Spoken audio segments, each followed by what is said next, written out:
Hello everyone, welcome to Exam Info Academy. जैसा कि आप सभी लोग जानते हैं, यूपीएससी विज्ञापन संख्या 51 के लिए जनरल नॉलेज वाले सेट का मतलब जो जनरल नॉलेज का जो हिस्सा है उसके प्रैक्टिस पेपर हम लेकर आ रहे हैं। और इसी क्रम की हम बात करें तो ये प्रैक्टिस पेपर 5th होगा। इससे पहले 4 हम करवा चुके हैं। अगर आपको चारों देखने हैं, आप फर्स्ट टाइम चैनल पर हैं, तो प्लेलिस्ट में आप जाइएगा, वहाँ प्रैक्टिस पेपर के नाम से प्लेलिस्ट आपको मिलेगी। वहाँ पर 1, 2, 3, 4 पहले से पेपर जो करवाए हुए हैं आपको सारे मिल जाएंगे। आप सबको आप एनालाइज कर सकते हैं, अपने आप को भी आप एनालाइज कर सकते हैं कितने क्वेश्चंस अटेम्प्ट कर पा रहे हैं।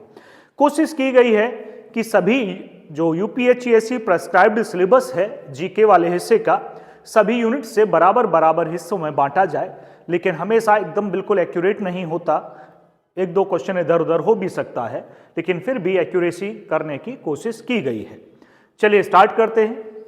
असिस्टेंट प्रोफेसर भर्ती 2022, हाँ बोलेंगे यही भैया, 22 में फॉर्म भरे गए थे, 22 ही बोली जाएगी, भले ही एग्जाम डेट अभी तक ना पता हो। जनरल नॉलेज और प्रैक्टिस पेपर ये 5th है। चलिए अपनी कॉपी निकाल लीजिएगा, अपनी डायरी कॉपी जो भी जिसमें भी आप करते हैं, और हमारे साथ ही करना स्टार्ट कीजिएगा। आपको पता चल पाएगा कि आप कितने सही कर पा रहे हैं, और हमें भेज भी दीजिएगा कमेंट में लिखकर, ऐसे सभी लोग भेजते भी हैं। चलिएगा, शोध का पहला क्वेश्चन है। शोध का मुख्य ध्येय मतलब उद्देश्य क्या है? 4 ऑप्शन आपके सामने हैं।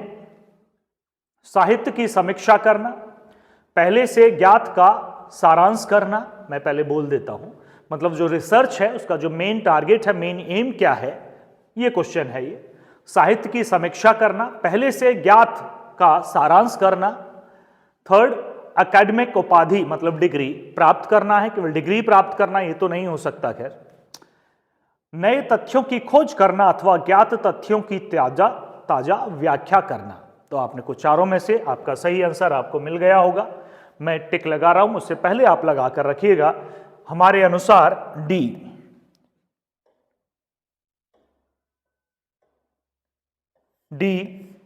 करेक्ट ऑप्शन है इसका, मतलब पहले का आंसर डी है। नए तथ्यों की खोज करना अथवा ज्ञात तथ्यों की ताजा व्याख्या करना ही रिसर्च का जो है वो टारगेट है। चलिए क्वेश्चन नंबर 2 पर चलते हैं। सेकंड है एक शोध पत्र। एक शोध पत्र क्या है? इनमें से 4 ऑप्शंस आपके पास होंगे, आप पढ़ सकते हैं चारों को। एक शोध पत्र क्या है, मैं 1 बाय 1 बोलूंगा, आप चेक कर लें। किसी विषय पर सूचनाओं का संकलन होता है, मतलब किसी विषय पर, एक पर्टिकुलर टॉपिक पर इंफॉर्मेशन को एकत्र किया जाता है। दूसरा है लेखक द्वारा माना गया मूल शोध निहित होता है शोध पत्र में। तीसरा है समकक्षी पुनरीक्षित मूल शोध या अन्य द्वारा किए गए शोध का मूल्यांकन निहित होता है। फोर्थ है 1 से अधिक पत्रिकाओं में प्रकाशित किया जा सकता है। इसमें से सही ऑप्शन आपको दिख रहा होगा, जो लग भी रहा है, आप ना भी पढ़े हों ये वाला पार्ट तो भी आप कर सकते हैं। सभी रिसर्च से जुड़े हैं, बहुत सारे तो रिसर्च कर भी चुके हैं, बहुत सारे आप में से डॉक्टरेट डिग्री ले चुके हैं। समकक्षी पुनरीक्षित मूल शोध या अन्य द्वारा किए गए शोध का मूल्यांकन निहित होता है। तो सेकंड का सी है। दोनों ही इजी क्वेश्चंस यहां से थे। अब मैं थर्ड क्वेश्चन पर चलता हूं। थर्ड है वर्ल्ड एथलेटिक्स चैंपियनशिप 2022 में भाला फेंक प्रतियोगिता में किस खिलाड़ी ने स्वर्ण पदक जीता था? ध्यान दीजिएगा, ये ओलंपिक नहीं है, मैं अंडरलाइन कर देता हूं। ये है वर्ल्ड एथलेटिक्स चैंपियनशिप 2022 में। आप जान गए होंगे मैंने ऐसा क्यों बोला कि ओलंपिक नहीं है। 4 ऑप्शन आपके पास हैं। पहला नीरज चोपड़ा, दूसरा एंडरसन पीटर्स, तीसरा अरशद नदीम और चौथा जुलियन वेबर। तो 4 ऑप्शन आपके पास हैं, आपको सही टिक लगाना है कि कौन सा है। मैं आपको बता दूं, अगर आप नीरज चोपड़ा सोच रहे हैं तो यह एक गलत आंसर होगा। इस चैंपियनशिप में नीरज चोपड़ा को दूसरा स्थान प्राप्त हुआ था, उन्हें सिल्वर मेडल दिया गया था। तो तो स्वर्ण पदक उन्होंने नहीं जीता था, रजत पदक उन्होंने जीता था। इसका करेक्ट आंसर है एंडरसन पीटर्स। Anderson Peters. इसी वजह से हमने कहा कि यह प्रतियोगिता वर्ल्ड एथलेटिक्स चैंपियनशिप है। चलिए क्वेश्चन नंबर 4 पर चलते हैं। ये क्वेश्चन भी अब आपको दिखने लगेगा, काफी मात्रा में दिखेगा। इस टाइप से मिलते जुलते क्वेश्चंस आपको दिखेंगे कि भारत ने चीतों को फिर से बसाने के लिए किस देश के साथ समझौता किया है। भारत ने किस देश से, सीधे तौर पे बताता हूं, जो चीते आए थे वो मोदी जी, आप देखो मीडिया ने बहुत एक दो दिन तो चला ही था, सबको पता चल गया होगा कि चीते आए हैं, ठीक। तो किस देश से आए हैं बहुत बार बोला गया था, तो उसी देश से समझौता किया गया है। ये हमने हिंट आपको प्रोवाइड कर दिया। भारत ने चीतों को फिर से बसाने के लिए किस देश के साथ समझौता किया है। ऑप्शन है नामीबिया, नाइजीरिया, तंजानिया, केन्या। सब में पीछे या तो आ ही रहा है, बिल्कुल छांट के ऑप्शंस दिए गए हैं। तो करेक्ट आंसर है आपका नामीबिया। पूना में जो अभ्यारण्य में जो रखे गए हैं वो यहीं से आए हैं। चलिए आगे बढ़ते हैं। क्वेश्चन नंबर 5, इसे आप सही से पढ़ लें, ये करंट अफेयर्स का पार्ट है। अब 5, पारिस्थितिकी निकाय में ऊर्जा का प्राथमिक स्रोत है, मतलब इकोसिस्टम आप बोलिएगा, उसमें प्राइमरी सोर्स ऑफ एनर्जी क्या है, आप समझ गए होंगे। किण्वन मतलब फर्मेंटेशन में उत्सर्जित ऊष्मा, हीट जो निकलती है। वनस्पति में संरक्षित शर्करा मतलब शक्कर मतलब कार्बोहाइड्रेट। सौर ऊर्जा, सनलाइट, या उनमें से कोई नहीं। तो करेक्ट आंसर है आपका सौर ऊर्जा, प्राथमिक सोर्स वही है। आगे बढ़ते हैं। क्वेश्चन नंबर 6, निम्नलिखित में से कौन सा सही सुमेलित नहीं है, मतलब कौन सा पेयर गलत है।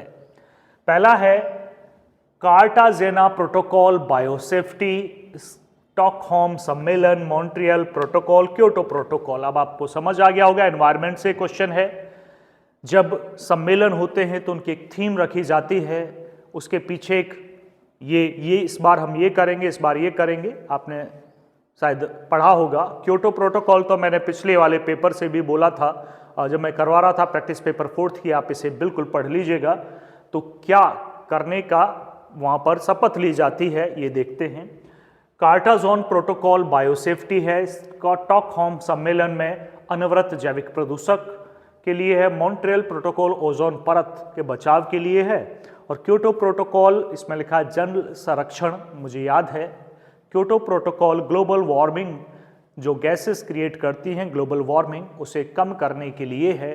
तो जो सुमेलित नहीं है वो यही है। इसकी जगह क्या होना चाहिए था, इसकी जगह होना चाहिए था global warming, green house gases को कम करना। चलिए आगे बढ़ते हैं। Kyoto protocol, Montreal protocol, Stockholm सम्मेलन, तीनों बहुत बार पूछे जाते हैं। इन तीनों में सबसे ज़्यादा इंपॉर्टेंस क्योटो प्रोटोकॉल ही रखता है। इंपॉर्टेंस का मतलब है परीक्षा में आने के दृष्टिकोण से ये महत्वपूर्ण है। चलिए आगे बढ़ते हैं। क्वेश्चन नंबर 7 पर पहुंचते हैं।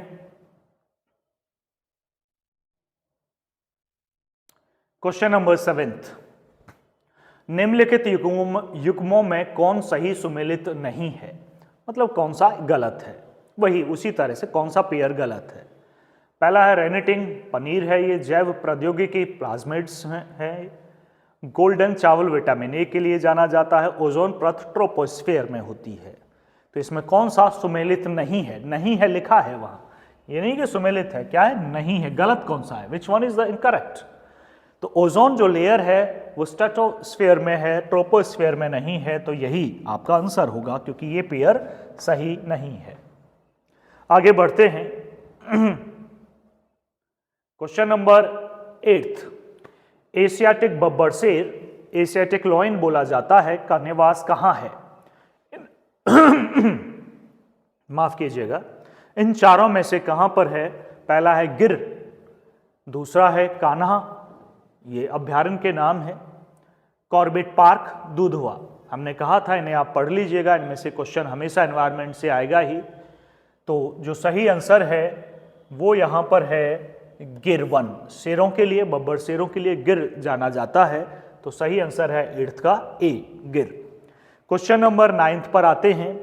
राजीव गांधी नेशनल पार्क अवस्थित है। राजीव गांधी नेशनल पार्क, सब समझिएगा, फिर से नेशनल पार्क से क्वेश्चन है, हम इसकी सेपरेट वीडियो दे चुके हैं जो रैंक बूस्टर प्लेलिस्ट में आपको मिल जाएगी। आंध्र प्रदेश में है, राजस्थान में है, मध्य प्रदेश में है या कर्नाटक में है? तो राजीव गांधी नेशनल पार्क स्थित कहां पर है जी? ये है कर्नाटक में। क्या है, कहां पर है? कर्नाटक में। आगे बढ़ते हैं, क्वेश्चन नंबर 10 पर चलते हैं। वह प्राचीन स्थल जहां 60,000 मुनियों की सभा में संपूर्ण महाभारत कथा वाचन किया गया था है, कौन सी है? 60,000 मुनियों ने महाभारत कथा का वाचन किया था एक साथ, वो जगह कौन सी है? वो जगह उत्तर प्रदेश में है और सीतापुर जिले में स्थित है। अब आप देखिएगा कौन सी है, इतना हमने दे दिया है आपको हिंट कि कौन सा पार्ट आता है। पहला है अछित्र, हस्तिनापुर, काम्पिल्य या फिर नैमिषारण्य। तो सही आंसर है आपका 10th का डी। चलिए आगे बढ़ते हैं, क्वेश्चन नंबर 11 पर। क्रांतिकारी जो हार्डिंग बम कांड में शामिल नहीं था, शामिल नहीं था, उनका नाम नहीं है उसमें। पहला मास्टर अमीरचंद, भगवती चरण वोहरा, भाई बालमुकुंद, अवध विहारा। ये क्वेश्चन एक मतलब इसका स्तर थोड़ा ऊंचा है। जनरली इनके नाम हम बहुत सारे थे तो हम नाम नहीं जानते या पढ़ते नहीं हैं, उस वजह से ही रह जाता है। इसका करेक्ट आंसर है क्रांतिकारी जो होर्डिंग बम कांड में शामिल नहीं था वो थे भगवती चरण वोहरा, भगवती चरण वोहरा। आगे बढ़ते हैं, दांडी यात्रा, क्वेश्चन नंबर 12 पर है, हम नॉर्मल हिस्ट्री से है। दांडी यात्रा के साथ निम्नलिखित में से क्या प्रारंभ हुआ? ये सबको जानकारी होगी, इसे हम इजी लेवल में रखते हैं।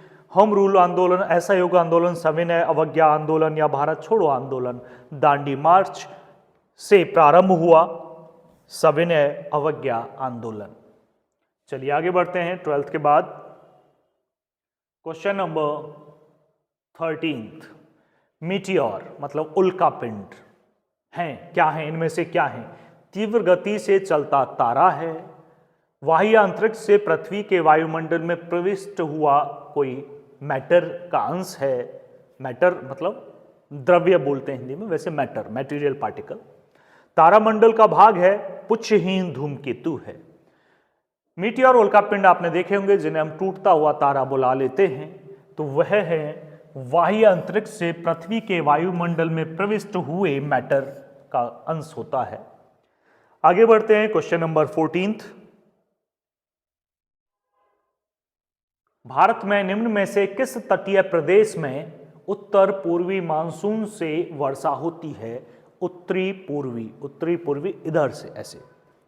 तो ये मालाबार तट, गुजरात तट, गुजरात में तो हो नहीं सकती सर से ना मालाबार में। दो बचे आपके पास, कोरोमंडल तट और कोंकण तट। तो सही आंसर है सी, कोरोमंडल तट। ये भी इसी क्वेश्चंस में से एक था। हम मिड तक पहुंचने वाले हैं, 14th हो गए हैं, अब ये 15th है और ये 15th मेरा फेवरेट क्वेश्चन है। मतलब हम बताएंगे क्यों है, बड़ा अच्छा ये क्वेश्चन है, बहुत बार भी पूछा जाता है, बहुत बार। निम्नलिखित में से किस एक अधिकार को डॉक्टर BR अम्बेडकर द्वारा संविधान की आत्मा कहा गया? ध्यान से सुनिएगा, जब मैं संविधान के कुछ लेक्चर्स मैंने दिए हैं, उनमें जब मैं पढ़ा रहा था तो मैंने कहा था डॉक्टर भीमराव अंबेडकर के अनुसार इसे संविधान की आत्मा बोला गया है, जबकि बाकी विद्वानों के अनुसार प्रस्तावना को संविधान की आत्मा कहा गया है।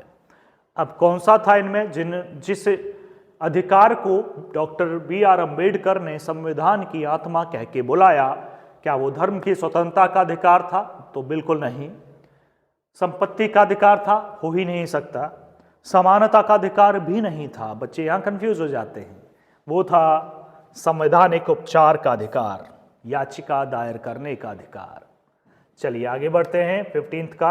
अब आप समझ गए होंगे, बहुत बार पूछे जाने वाला क्वेश्चन है। 16th पर आते हैं। जब हम वीडियो में पढ़ा रहे थे तो हमने कहा था एक यहाँ से क्वेश्चन बनेगा, कॉन्स्टिट्यूशन वाली वीडियो में मिल जाएगा आपको। 16th, निम्नलिखित में से कौन सा एक सही सुमेलित नहीं है, मतलब कौन सा पेयर गलत है। ये राज्य है, वहाँ राज्यसभा में के सीटों का वर्णन है, मतलब कितनी है, नंबर है। आंध्र प्रदेश में 18, उड़ीसा में 10, तमिलनाडु में 18, महाराष्ट्र में 19।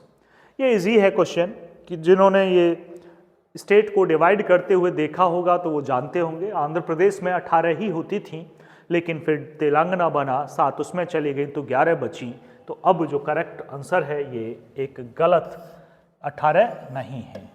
तो हमारा सही आंसर फिर यही है, क्योंकि हमें क्या बताना है, सुमेलित नहीं है। तो जो सुमेलित नहीं है वो फर्स्ट ही है, 16th का फर्स्ट।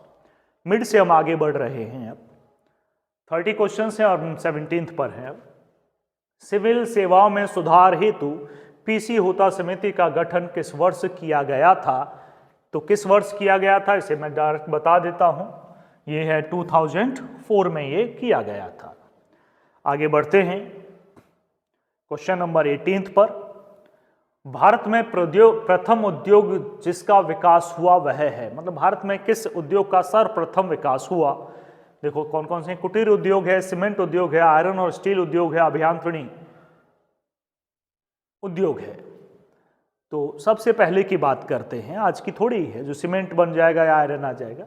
तो सबसे पहले हुआ वो था कुटीर उद्योग, 18th का ए। आगे बढ़ते हैं क्वेश्चन नंबर 19 पर हैं हम। निम्नलिखित युग्मों में कौन सा सही सुमेलित नहीं है। ये क्वेश्चन मेरे हिसाब से इसी टाइप का है, सुमेलित करना। जन श्री बीमा योजना 2000, राष्ट्रीय ग्रामीण स्वास्थ्य मिशन 2005, MG नरेगा 2003, आम आदमी बीमा योजना 2007। एक अच्छा क्वेश्चन है। हम भी इन डेट्स में थोड़ा कंफ्यूज थे, हमें भी अपनी रिसर्च करनी पड़ी। तो जब हमने किया तो हमने पाया कि MG नरेगा पहले राष्ट्रीय ग्रामीण रोजगार गारंटी योजना थी, जो 2005 से स्टार्ट हुई और फिर 2009 में इसका नाम बदल दिया गया और MG नरेगा के नाम से आज हम जानते हैं। और इसमें क्या लिखा है, यहाँ 2003 लिखा है। तो यही सुमेलित नहीं है, तो यही हमारा आंसर है। आगे बढ़ते हैं क्वेश्चन नंबर 20। नमूना लेने की लॉटरी पद्धति का उपयोग निम्नलिखित में से किसके लिए किया जाता है।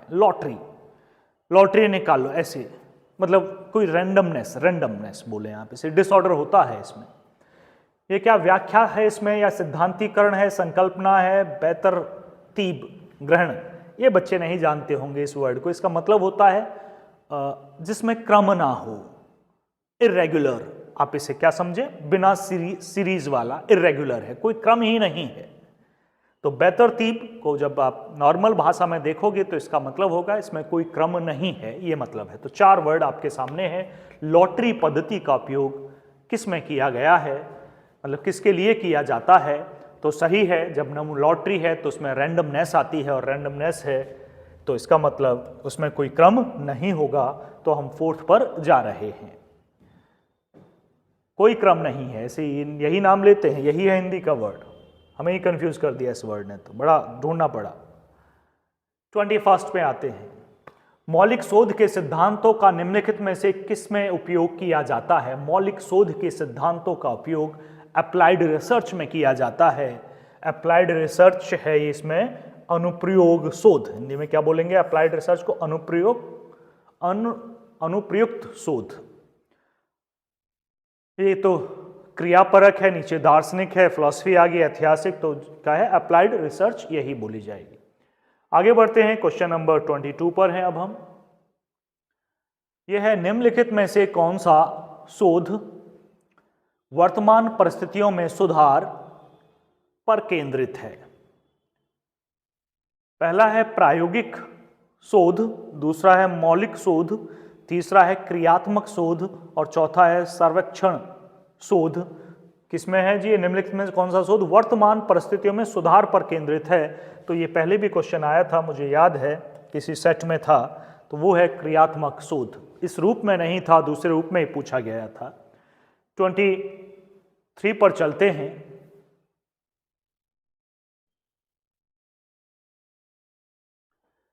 23 जो वैसे तो सभी लोग जानते होंगे, ये पुराने टाइम से रिलेटेड क्वेश्चन है। पुराने टाइम से इसलिए हमने बोला, आज तो हम पेन ड्राइव यूज़ कर लेते हैं स्टोर करने के लिए, ब्लू-रे, बहुत सारे और भी उपकरण हैं, लेकिन पहले जो हम डाटा सेव करते थे वो करते थे फ्लॉपी डिस्क। आपने देखी होगी फ्लॉपी, हमने देखी है, उस पर भी टाइप लिखा होता था कितना डाटा वो स्टोर करेगी। तो फ्लॉपी डिस्क या एक दोहरे घनत्व वाली 3.5 इंच फ्लॉपी डिस्क का भंडारण क्षमता कितनी होती थी, कितनी स्टोरेज पावर है? तो सही आंसर है इसका 1.44 MB। उस पर लिखा होता था ऊपर, इतना ही स्टोर कर पाती थी वो। पहले फाइल्स भी इतनी बड़ी नहीं होती थी जितनी कि आज है। चलिए, पुराने टाइम से क्वेश्चन आया। जो नए स्टूडेंट हैं वो शायद ना समझ पाएँ, ना देखी हो फ्लॉपी डिस्क, लेकिन आप नेट पे सर्च करोगे तो उससे मिल जाएगी। हमारे पास तो काफ़ी समय तक रखी रही थी, बहुत सारी थी। ऐसे करने में, उसे हिलाने में बड़ा मज़ा सा आता था। तो छोटे थे तो ये काम करते रहते थे। चलिए, वह सिस्टम जो आईपी एड्रेस को आसानी से याद करने योग्य नाम से ट्रांसलेट करता है वह है, पहला है packet switching, DNS, domain number system, और उपयुक्त में से कोई नहीं। तो हमें जो लग रहा है इसका आंसर है डीएनएस। डीएनएस ही उसे आईपी में कन्वर्ट करता है, मतलब ट्रांसलेट करता है। आगे बढ़ते हैं 25 पर। वीडियो कॉन्फ्रेंसिंग के लिए